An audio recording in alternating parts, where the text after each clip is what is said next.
Patay, batay, yawag, bango po pala, aisod, dali na, kaya pasabay, haka, patud. Medyo ano ito, waray ito na, masyal, nani okay, may eat my, and my wifi, free wifi, they really just an inside. No, bro, it depends kung kasuhan kita for, ano, okay?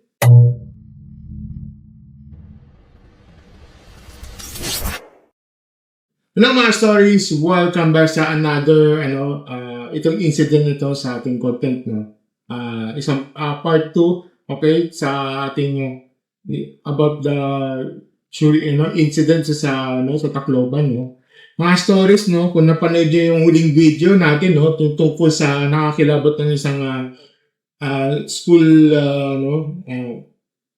school crossfire doon sa San Jose National High School sa Tacloban may bago tayong update dito.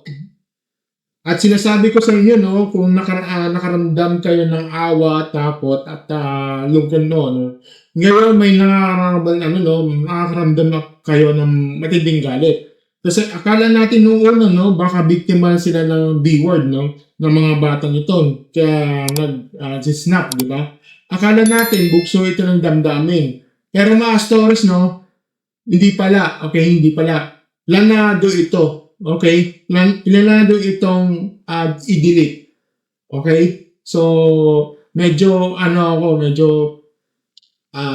nakaka-interesting itong papakita ko sa inyo. Pero take note, disclaimer lang, itong mga papakita ko sa inyo, itong mga base sa mga screenshot nito ay publicly nakapublish na sa internet, especially sa Reddit. Okay? So, nakita ko na nagulat na ako at talagang gimbal na ako talaga yan. Talagang, ewan ko kung, hindi ko sure kung planado ba to o talagang nagkataon lang, I don't know. Okay? So, talagang, hindi ko mawari itong nangyari itong mga screenshots bago itong naging sa tuna. So, ito at ang pinakamalala dito, alam na mga batas na ginamit nila ito pabor sa kanila. So, ngayon, panoorin niyo ito hanggang dulo, kasi dahil kailangan natin pag-usapan to at interesting ito malaman. Usapang ang bulok ng sistema natin. Okay? So, let's go mga stories. Let's proceed tayo dito sa itong post na to. Ito galing mismo sa subreddit. Okay? Nang anong thoughts mo? Okay? So, meron na ako source yan nasa description. Basta tingnan nyo yun, Tapos, basahin ko sa inyo ng buo na walang putol. Okay? So, ngayon. Okay mga stories. Ito. Galing ito sa anong thoughts mo sa Reddit. Ito kasama ngayon yung mga actual screenshots na conversation between the two CICL suspects, Yung si alias Rod, yung 15 years old, at saka yung isang blue chat at saka yung blue bag, at saka si Nash, 14 years old. Ang kausap niya sa Messenger. Basahin natin yung mga buo, na walang putol, walang edits, Ito ay mga sinabi niya sa isa't isa. So, ito yung ito yung first screenshot. Sabi niya, let's fucking go, bro! Let's go! May twist yung umiyak na emoji pa.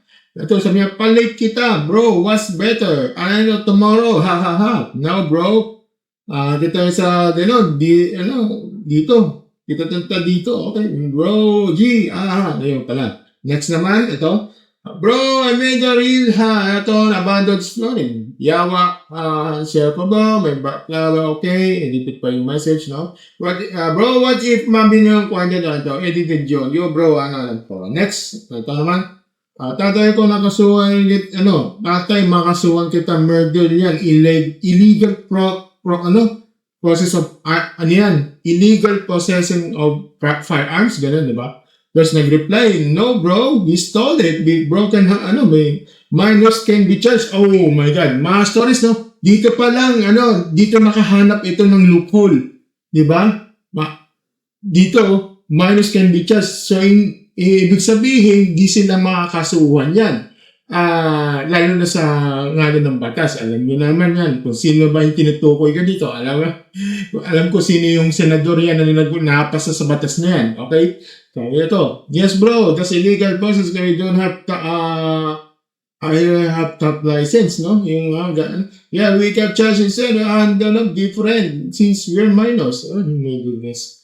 Ito naman, next naman, ito sabi niya, patay, batay, yawag, ano ko pala, ay sud, dali-dali na, kaya pasabay, hanggang patid. Medyo ito, waray ito, nani okay, may ma-eat, and may wifi, free wifi, sige bro, dali na, medyo hindi ko maintindihan, pero, okay, may ko nila, okay. Translate ko na lang sa AI na. Okay, sabi niya na number 5 next. Ito din naggawa sa lakad Europe and I'm here bro and I'm a person. Okay, dito master, no, may pinadala siyang laraw sa chat, no, 2 tao na nasa picture. Pero sabi, kailangan ko i-blur to kasi for safety of my channel, no, okay? Community guidance, di ba? Isa ang nakasuot yung skull face, yung tablet, tactical gear, di ba? Isa naman may sunglasses, parang mayroong sundalo na itsura, no? Parang, parang roleplay ko baga, like parang cosplay. At parang astig-astigan, pero hindi ito laro, no? Ito ay itsura ng mga, talagang, pang pang army atas siguro, hindi BTS, hindi yun, okay? Talagang iba yung parang patunay na parang bago yung tsura nila bago madilit yung tao. Okay. Next naman ito, they could lose an 1821 if they really just inside. No bro, it depends kung kasuhan kita for okay. Well, ito since 40 pala ito 15 yung patay na around 21 years. Wala ba basa mga pisil ganyan. At the time, kasuhan ng illegal possession. Okay, illegal possession of party. At dito mas, reply ito si Nash na talagang na kasuhan kita murder illegal possession of party. So parang tinatansya niya na may worst case scenario. Parang gumagawa ng risk assessment. Mga stories, no? Ang bata nito, pero ang utak talaga parang kriminal, di ba? Nagkakula ng parusa bago gumawa ng krimen, di ba? Ito next naman dito, sabi niya, awas kita, may gun, may ready ka, alert bell, pag-combat, we don't need bawal bro, we don't need school, may combat, di ba? Okay. Meeting place para sa mga, para sa M-World, no? At eskwelahan, sinugod pa niya ng tawang-tawa, okay? Next naman ito, come na bro! Jubilee Naughty Face. I sent top school teaching other programs. So, that video na bro. Yes bro, pero nakapatay mo naman kita, okay? Jason, ba't ko sila? Mga stories, no? Pero nakaka-delete na naman, yung sinabi niya pero nakaka-delete niya, sabi niya. Pero nakaka-delete naman tayo. And, silang dalawa, no? Parang hindi silang simpleng tawa. Tawa na parang may excited, di ba? Tawa ang mga taong nag-enjoy sa ideya ng mga pag-delete ng mga kapwa-tao. Diba? So, next naman, at lastly, ito na,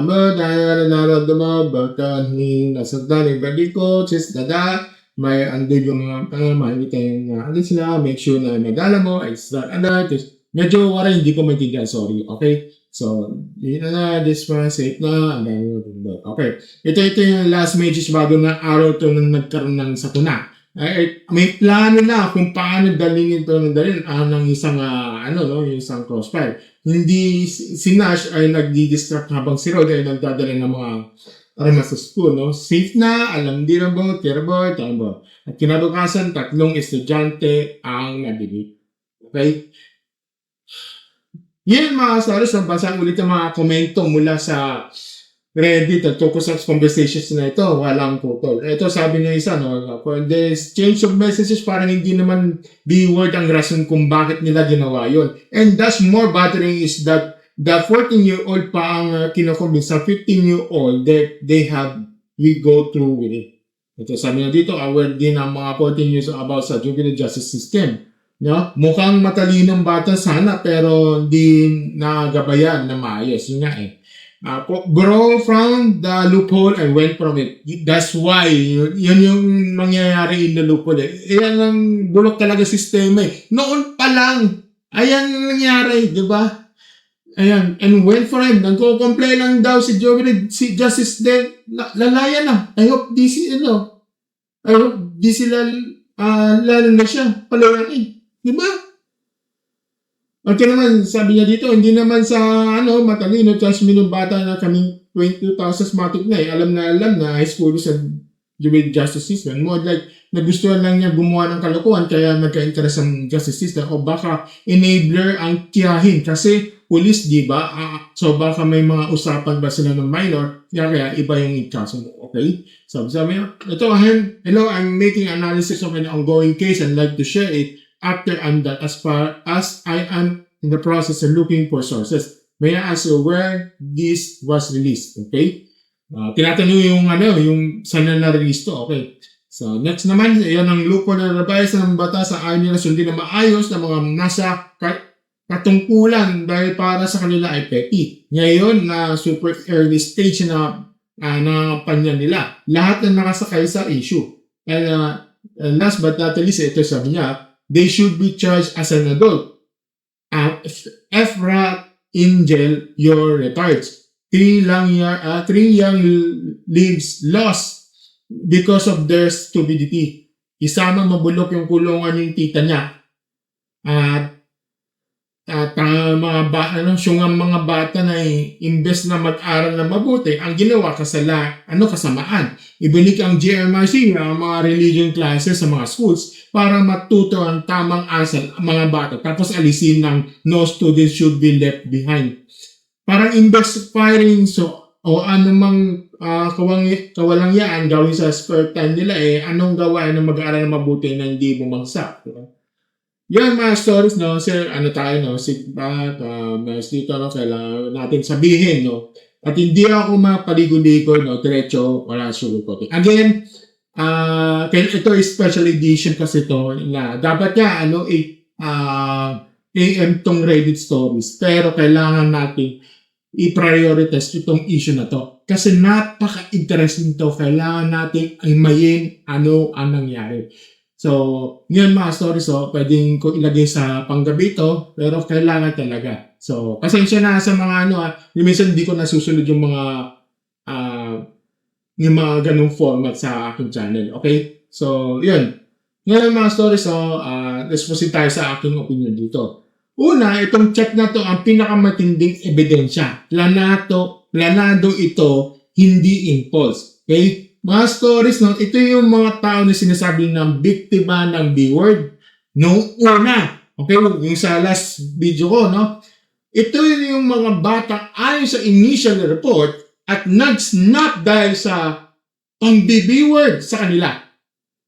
Pero basahin ninyo ang mga chat. Nasaan ang galit?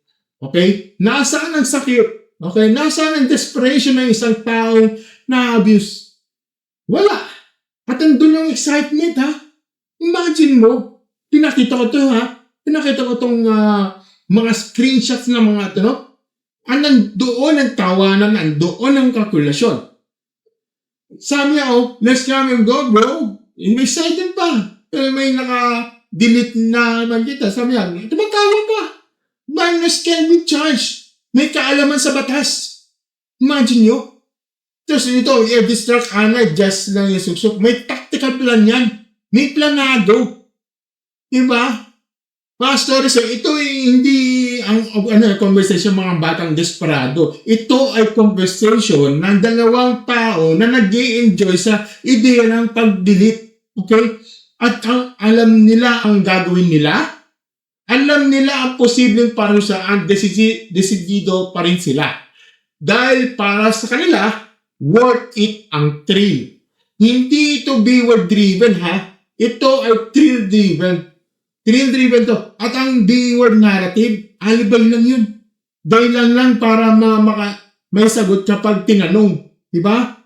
Pangalawa, ito yung 14-year-old na mastermind dito, Ito ang pinakamasakit na pinakakagulat na parte sa buong kaso.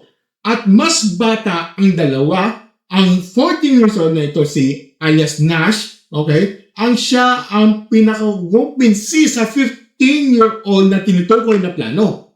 Siya ang may access number ng yung Crossfire dahil sa tita niyang pulis.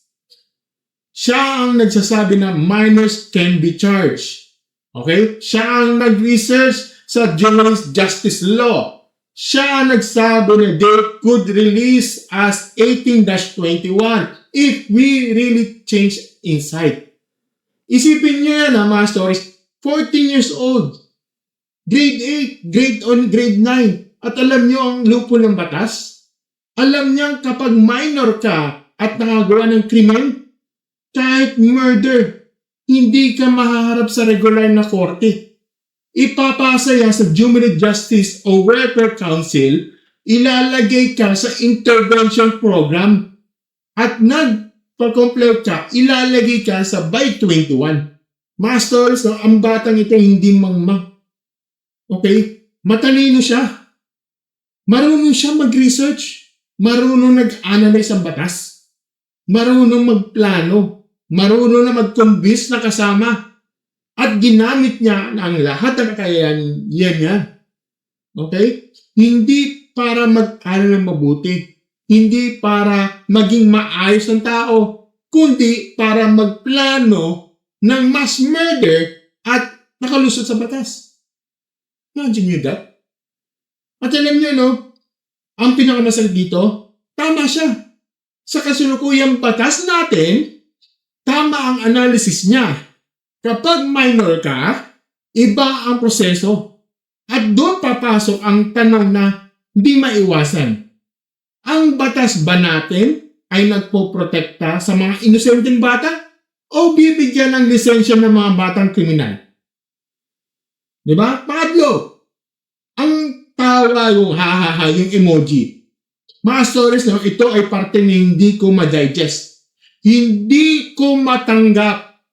Sa buong conversation na magbigyan kayo kung ilang beses lumitaw na ha-ha-ha-ha, magbilang kayo ng ilang beses silang nagtawanan. Tuwang-tuwa sila eh. Excited sila.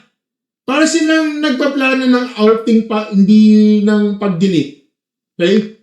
Pero, nakakapag-delete man, sabi niya, nakaka-delete daw, man kita, ganyan. Ha-ha-ha, school, ha-ha-ha. Anira bro, ha-ha-ha.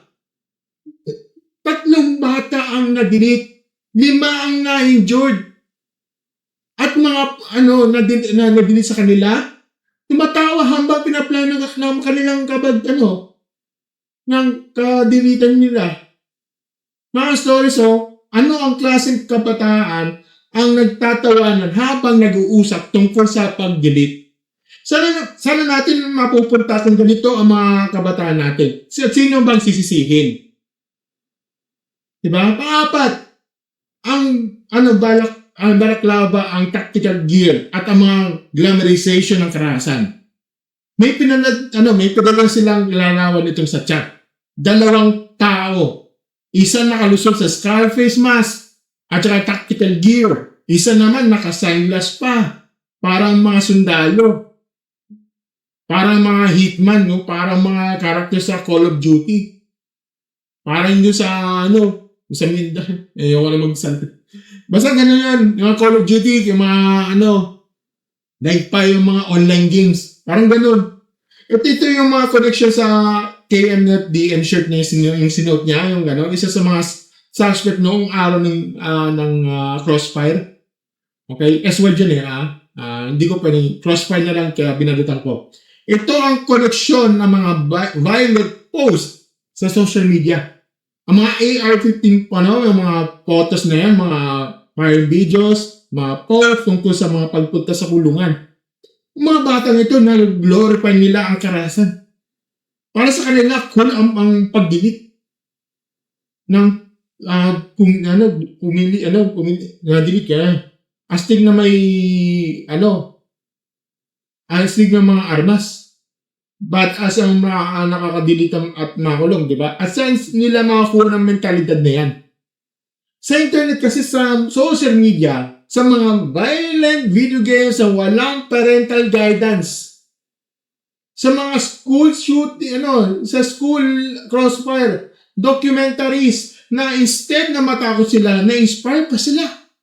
Sa mga culture na galing sa ibang bansa na sinasabing, if you are the fight back with the crossfire. Okay? At ang mga magulang, ang mga guro, ang mga guidance counselor, walang nakamonitor, walang naka-flag, walang naka-intervene. Okay? Panglima, itong juvenile justice law ay kailangan nating i-amend to. Mga stories, hindi ko sinasabing palitan ang buong batas, ha? Hindi ko sinasabi na. May lugar ang juvenile justice law. May mga batang nagkakasala dahil sa kahirapan, dahil sa kababayaan, dahil sa kakulangan ng gabay, at mga batang yon kailangan na ng intervention, hindi yung kulungan. Pero mga stories, kapag ang krimen ay planado, kalkulado, at heinous, kapag may premeditation ito, kapag may multiple murder, at kapag may bata mismo ay alam sa batas, ay ginamit pa bilang pananggalang, hindi na applicable ang juvenile justice sa dating anyo nito. Sa batas ng Republic Act nito, itong na to. So papakita ko sa inyo yung niya, itong amendment na to, Sa Republic Act number ito, also known as Juvenile Justice and Welfare Act of is a primary Philippine law government the treatment of children of risk of youth offenders. It focuses on restorative justice, rehabilitation, and reintegration rather than purely punitive incarceration. Okay? Yun. So, ito yung ginawa para protektahan ang mga batang naliligaw ng landas. Hindi ito ginawa para protektahan ng mga batang nagplano ng masquerade, di ba? Kailangan na ng amendment. Kailangan ng exception clause para sa heinous crimes na may premeditation. Kailangan ng kapag napatunayan ng alam ng minor ang consequences na ginawa pa rin ng krimen, matrace siya as adult. Okay? Kahit kung hindi, alam nyo na ang mangyayari. Mas marami pang batang gagawa ng ginawa ng dalawang ito dahil alam na nilang may lusot. Ang batas ay na dapat proteksyon na naging lisensya para patunay. Pang-anim, ang pulis ito yung pulis na tita at saka kulturang pulis na walang accountability. Ito yung mga stories, ito yung Miss PNP 2017, pinangandahan, pinalakpakan, binigyan ng titulo, pero hindi kaya i-secure ang sariling service firearm. At alam nyo ang nakakatakot dito? Sa chat? Base sa chat ito yung sinabi ng 14-year-old, bro, what if mabilang anti-it gun? Diba? Sabi niya, bro, paano kung mahalatan ni auntie yung baril? Yun yung translator. Ibig sabihin, kabisado niya ang routine ng tita niya. Alam niya kung kailan walang bantay ang baril. Alam niya kung paano makukuha. At ang tanong kasi dito, alam ba ni tita? Alam ba niyang may access ng pamangkin niya sa baril? May mga usapan bang naganap na hindi natin alam? Tama ba yung sinabi ng isang commenter na baka may enabler sa loob ng pamilya? Hindi ko alam yung sagot na yan sa mga tanong na yan. Pero alam ko to, nung nakalak ng baril sa tamang gun safe, okay, kung may trigger lock, okay, kung sinusunod ng SOP o Standard Operating Procedure ng PNP sa pag-secure ng firearms, 3 bata ang buhay pa sana ngayon. At isa pa, huwag nating ililimot ang accountability sa tita lang. ang buong sistema ng PNP sa pag-issue ng Model of Firearms. Kailangan ding i-audit. Kung isang pulis lang ang ganito ka-negligent, ilan pa kaya ang iba? Ilang PNP-issued firearms na nakatambak sa bahay na walang lock, walang safe, wala nang accessible yung sinumang tao. Kahit yung mga bata. Pampito, ito ang komento ng itong Telmosis, GMRC at saka No Student Left Behind.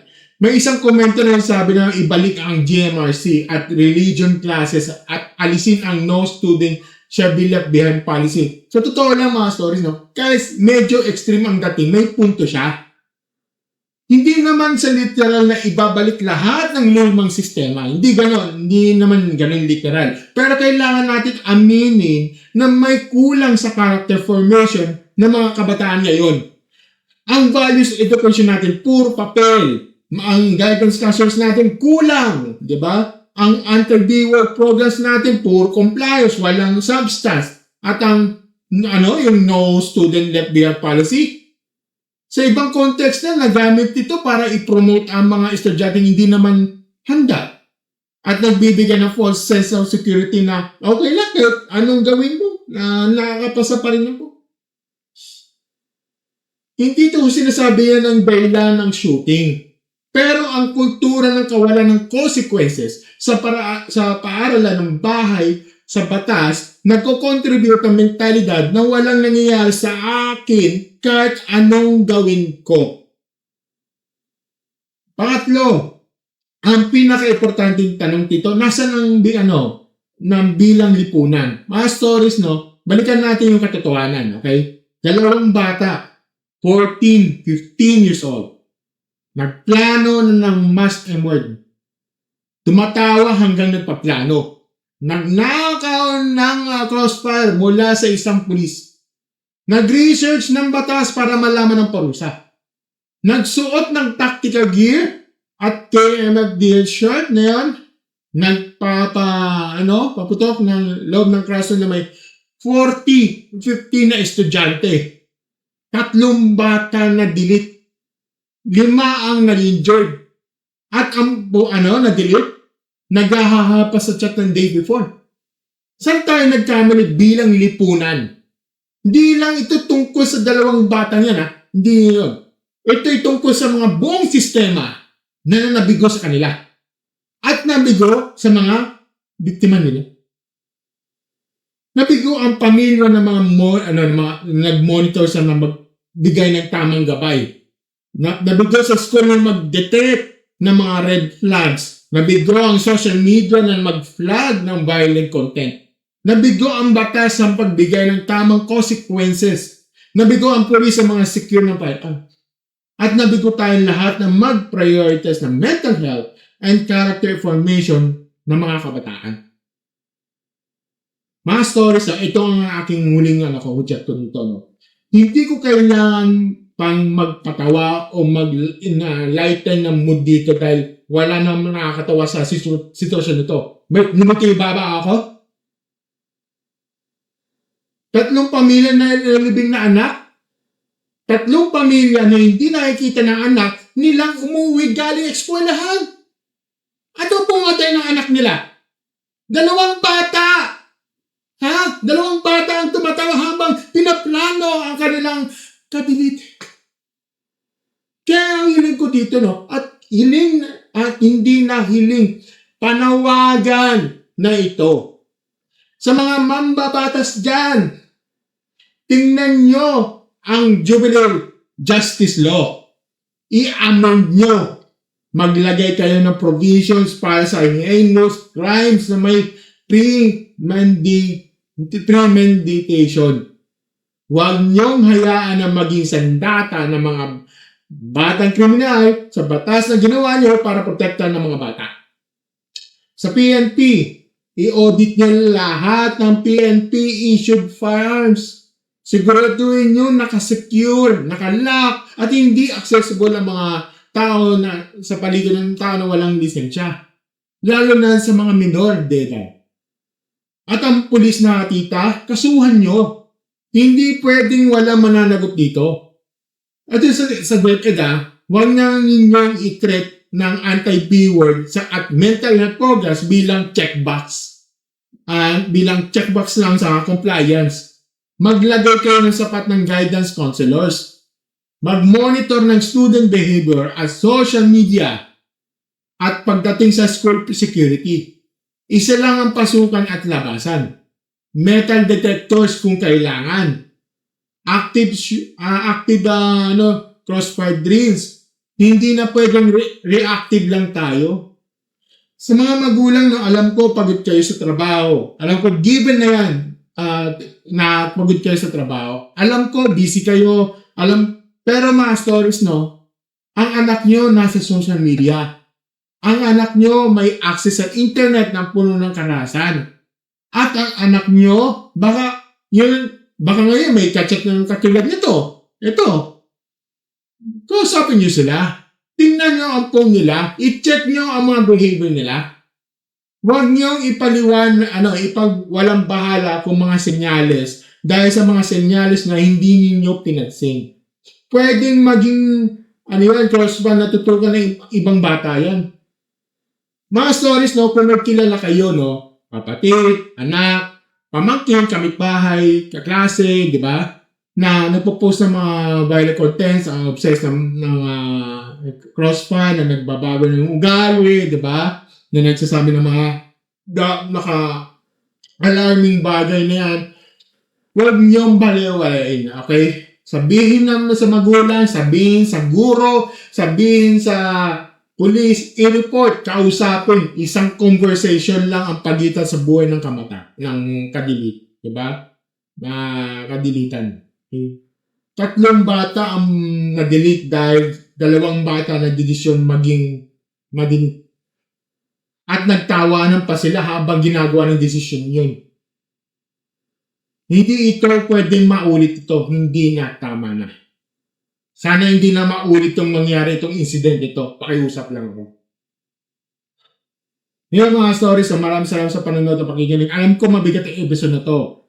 Alam ko nakakaiyak, nakakagalit at nakakatakot. Pero kailangan natin harapin yung mga ganitong realidad. Dahil kung iiwasan natin, mas marami pang madidilit dito. Okay? Sa mga naulila, talagang nakikiramay ako sa inyo. Di ba? Nakakainis kasi pero kailangan natin ng ustisya to. Okay? Ustisya. Yan ang kailangan hanapin ito. So, yun lang, kung gusto yung mga ganitong nakarating ng mga mensahe ito sa akin na ukulang, mga magulang, sa mga guro, sa mga mambabatas, i-share nyo itong video na to. Okay? I-tag nyo mga taong kailangan makikita nito. So, kung gusto niyo mga ganitong mga sitwasyon, don't forget to like, share, subscribe sa ating channel, at click na notification button sa baba. Sa mga bagong ka-stories natin, welcome, At samang-samang tayo tag-iingat kayo. At nakikita ko medyo umasbong yung mga subscribers. Welcome kayo dito sa aking ka-stories. Okay? Wala sa akin, ako pala si Marky, At mensahe ko sa inyo, protektahan nyo ang mga bata. Lahat ng bata. Hindi lang sa crossfire na to, kundi sa sistema, sa kababayaan at katahimikan, padilit nang hindi mo namamalayan. Hanggang sa susunod natin ngayon ng video, this is the episode, Have a great never ending stories. Bye.